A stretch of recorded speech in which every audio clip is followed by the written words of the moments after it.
місцевий Юктів Американський президентас Джо Байден. Distinguished guests, the President of the United States of America, Joe Biden.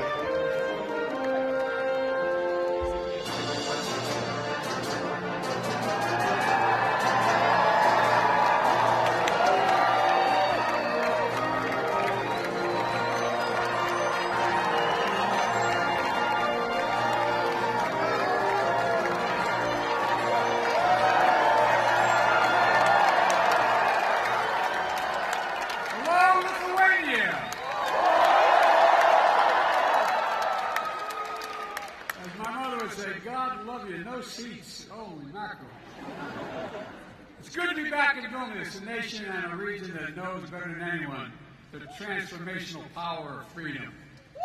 You know, to show the world that the strength of a people united cannot be denied. And together with your brothers and sisters in Estonia and Latvia, you helped end the era of division through the power of connection. The Baltic Way, not the Berlin Wall, became the symbol for Europe's future. And later, when the Soviet tanks sought once more to deny your independence, the people of Vilnius said no, no, no, no. And in January of 1991, tens of thousands of citizens, unarmed and unyielding, came for their own accord, standing as one to protect the TV tower, to shield the Supreme Council, to defend freedom.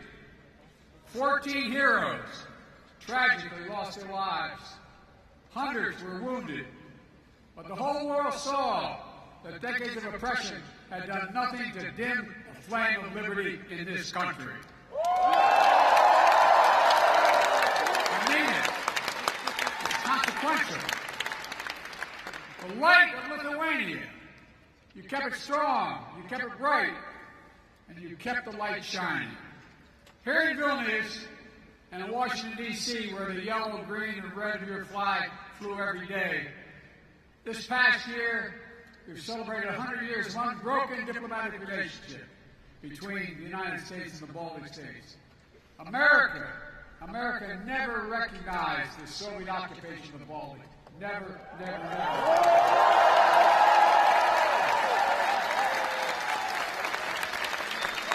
Besides, you got a great president.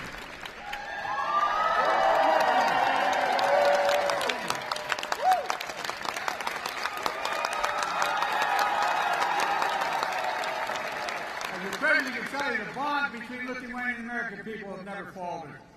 And just 7 months after the bloody January crackdown, the first foreign visitor to have their passport stamped here in Lithuania with visas to this new reborn state were a plane load of Lithuanian Americans from Chicago, Illinois. And their families are still proud of that. Los Angeles came after that. A lot came after. Look, many aboard that plane and fled Lithuania during the early years of Soviet oppression and marveled at their return to this independent state. One of them told reporters, quote, "This day is like a resurrection for us. This day, Father, is like a resurrection for us." That's what the quote was, for real. That's the feeling. And it was. A resurrection that quickly became a revelation. And a nation which stands today as a stronghold of liberty and opportunity.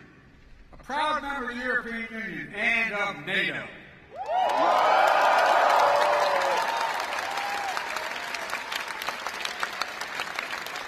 I had the great honor as United States Senator of championing Lithuania and other Baltic states to join NATO in 2004. Wasn't I brilliant doing that? But all kidding aside, think about how it's changed things. Think about what's happening.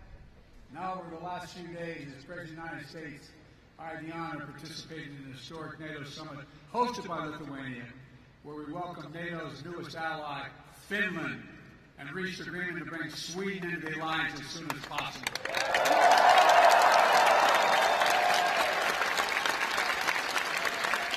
President Erdogan kept his word.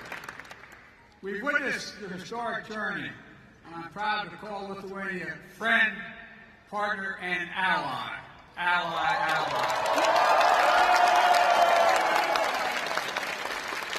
Soon NATO will be the 32nd freestanding, have 32 freestanding members standing together to defend our people and our territory. Beyond all the rest, bound by democratic values to make us strong, and by our sacred oath, that an attack against it is a sacred oath. Attack against one is attack against all, because each member of NATO knows that the strength of our people and the power of our unity cannot be denied.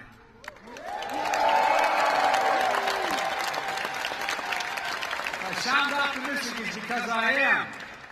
Today, our alliance remains a bulwark of global security and stability, as it's been for more than 7 decades. NATO is stronger, more energized, and yes, more united than ever in its history. Indeed, more vital to our shared future. It didn't happen by accident. It wasn't inevitable. When Putin and his craven lust for land and power unleashed his brutal war in Ukraine, he was betting NATO would break apart. He was betting NATO would break. He thought our unity would shatter at the first testing. He thought democratic leaders would be weak, but he thought wrong. Faced with the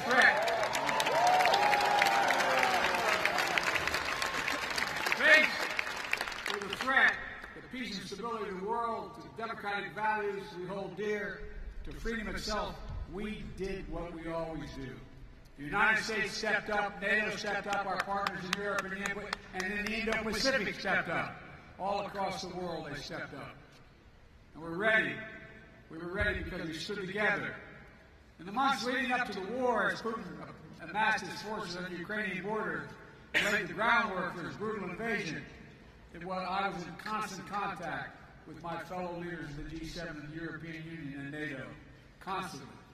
We warned the world what Putin was planning. Even some in Ukraine didn't believe it was what we had our intelligence community found. We made sure NATO was prepared to deter any aggression against any member state. We pursued intense diplomacy with Russia, seeking to avert this terrible war. And when Russian bombs began to fall, we did not hesitate to act. We rallied the world to support the brave people of Ukraine as they defend their liberty and their sovereignty with incredible dignity. I mean that from the bottom of my heart. Think about it. Think about what they're doing. After nearly a year and a half of Russia's forces committing terrible atrocities, including crimes against humanity, the people of Ukraine remain unbroken. Ukraine remains independent. It remains free. And the United States has built a coalition of more than 50 nations to make sure Ukraine defends itself both now and is able to do it in the future as well. Since this war began, I've stood with President Zelenskyy, as I just spent about an hour with him, both in Washington, in Kyiv, in Hiroshima, and now in Vilnius, and declared to the world what I say again: we will not waver. We will not waver. I mean that. Our commitment to Ukraine will not weaken. We will stand for liberty and freedom today, tomorrow, and for as long as it takes.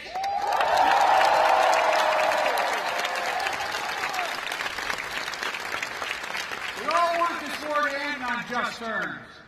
Terms that uphold the basic principles of the United Nations Charter that we all signed up to: sovereignty, territorial integrity. These are 2 pillars of peaceful relations among nations. One country cannot be allowed to seize its neighbor's territory by force. Russia could end this war tomorrow by withdrawing its forces from Ukraine, wrecking its international borders, and ceasing its attacks on its inhumane attacks on Russia, by Russia on Ukraine, against its children, women and children, its military. Unfortunately, Russia has shown thus far no interest in the diplomatic outcome. Putin still wrongly believes that he can outlast Ukraine. He can't believe It's their land, their country, and their future. And even after all this time, Putin still doubts our staying power. He's still making a bad bet that the conviction and the unity among the United States and our allies and partners will break down. He still doesn't understand that our commitment, our values, our freedom is something he can never, never, ever, ever walk away from. It's who we are. I mean, it's who we are. It's who we are. Throughout this horrific war, the people of Lithuania, together with our Baltic brethren, have been among the most fierce champions of Ukraine's right to a future of its own choosing, one that is free. Because you live so long with freedom denied. Many of you who are older know better than anyone how precious the right to determine your own future is. Precious to people everywhere. Not just in Ukraine, Belarus, Moldova, Georgia.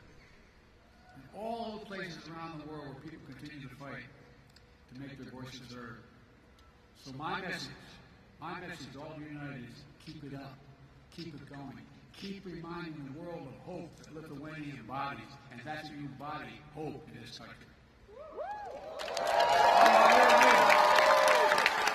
I'm not joking. I mean this sincerely. You must never forget how much this matters, and never, never give up on a better tomorrow. The defense of freedom is not the work of a day or a year. It's the calling of our lifetime, of all time. We are steeled for the struggle ahead. Our unity will not falter, I promise you. Folks, as I look around the world today at a moment of war and peril, a moment of competition and uncertainty, I also see a moment of unprecedented opportunity. Opportunity to make real strides for the world of greater peace and greater prosperity, liberty and dignity, equal justice under the law, human rights and fundamental freedoms, which are the blessing and birthright of all of humanity. That is the world the United States is working toward. And it's one we'll only reach if you do it together. And I mean together. We need to take the same spirit of unity, common purpose, determination that we've demonstrated in our response to Russian aggression in Ukraine and bring more partners along as we continue working to build the world we want to live in and the world we want for our children. My friends, at the most fundamental level, we face a choice. It's not hyperbole, we face a choice. A choice between a world defined by coercion and exploitation, where might makes right, or a world where we recognize that our own success is bound to the success of others. When others do better, we do better as well. Where we understand that the challenges we face today, from the existential threat of climate change to building a global economy where no one gets left behind, are too great for any one nation to solve on their own. And that, to achieve our goals and meet the challenges of this age, we have to work together. And I mean this sincerely, the world's changing. We have a chance to change the dynamic. That's why I've been so focused as president on rebuilding and revitalizing the alliances that are the cornerstone of American leadership in the world. These past years, we brought the transatlantic partnership to new heights, reaffirming the importance of the relationship between Europe and the United States as an anchor to global stability. The idea that the United States could prosper without a secure Europe is not reasonable. We've also elevated, and it really isn't, not a joke.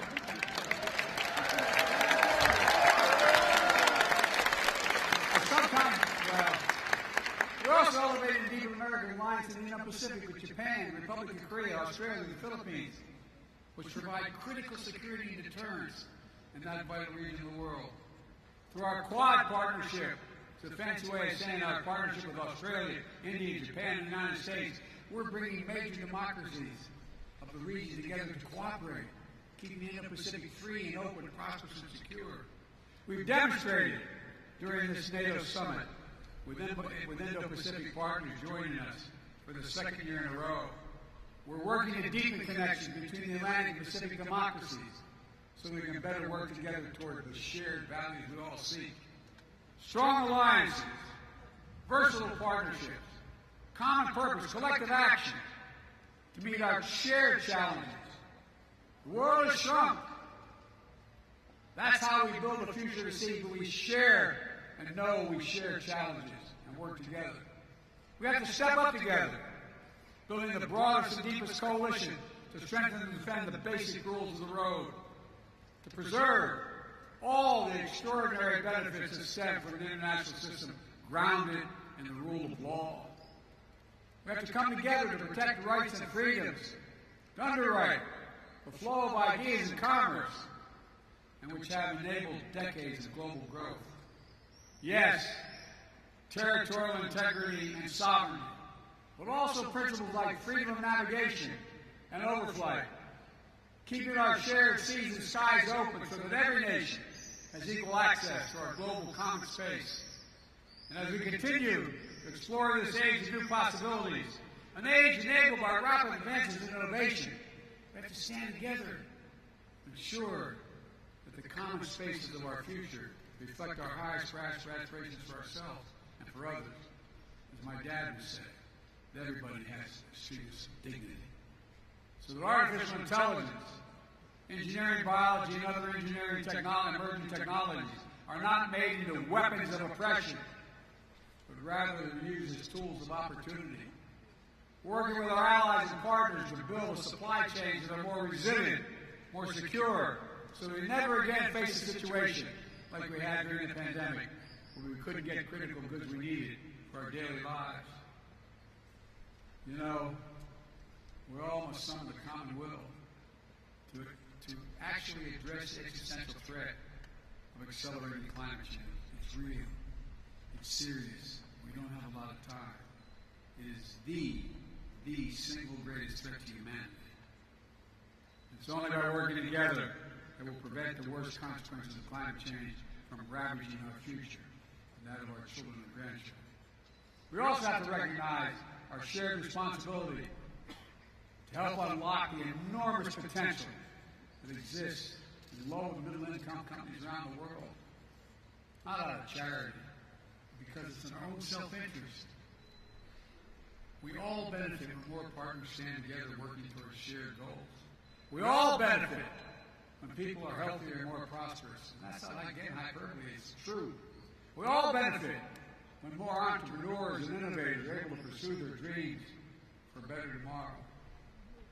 You know, so we need to update our tool set to better address the needs of today in this interconnected world. A world where climate disasters, pandemics, conflicts, spill over borders, make it harder to address the challenges of poverty and instability that hold so many people back. That's why the United States is leading an effort to transform the multilateral development banks, like the World Bank, help them better address their global challenges while enhancing their core mission of reducing poverty and boost shared prosperity.